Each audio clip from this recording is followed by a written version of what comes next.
The night sky was heavy with storm clouds, and the endless rain poured down with an intensity that seemed to wash away the colors of the city, leaving behind only shades of gray and shadows, and beneath a dimly flickering street lamp on an empty road sat a young woman in a wheelchair, her clothes clinging to her thin frame, her hair soaked and tangled, her lips trembling as she clutched a small brown paper bag close to her chest as if it held the last pieces of her world, a world that had long since crumbled around her.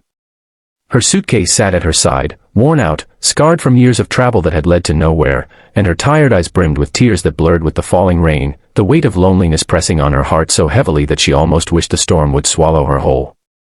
Her life had been a string of tragedies, an accident that stole her ability to walk, parents who had abandoned her after growing weary of the responsibility, relatives who treated her as a burden, and society that looked through her as if she were invisible, and now she had nothing, no roof over her head, no friend to call, no place to rest, only the cold embrace of the storm.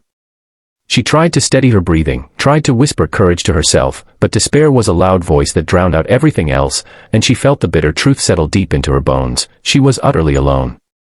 Yet fate is strange, for just when darkness convinces you it has won, a flicker of light appears, and for her that flicker came in the form of headlights slicing through the curtain of rain, the engine of a car rumbling as it slowed to a stop a few feet away, and out stepped a tall man dressed in a dark coat, his presence imposing and commanding, the kind of man whose very stance told the world he was someone powerful, someone untouchable. Beside him, clutching his hand with childlike innocence, was a little girl in a pink dress and a gray coat, her curls bouncing as she tilted her head curiously at the sight of the drenched figure in the wheelchair. The man was a millionaire, though one would not know it at first glance that night, for he wore no arrogance on his face, only the faint shadow of pain that life had carved into him when his wife passed away, leaving him to raise his daughter alone. Since then, his heart had hardened, his walls built high, his focus narrowed to business and fatherhood, with no space for strangers or their struggles.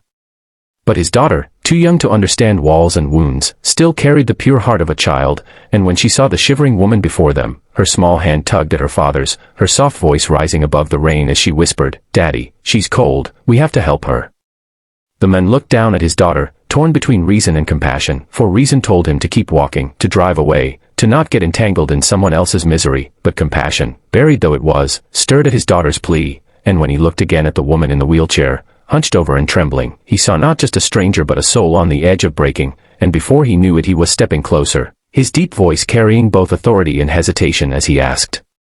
"Are you all right?" It was a question that felt hollow, for the answer was obvious, but it was all he could muster, and the girl in the wheelchair struggled to respond, her pride battling her desperation, until her lips quivered and no words came out. It was the little girl who bridged the silence, slipping her scarf from her neck and stepping forward, placing it gently on the woman's lap, her eyes shining with kindness as she said, "Here, this will keep you warm."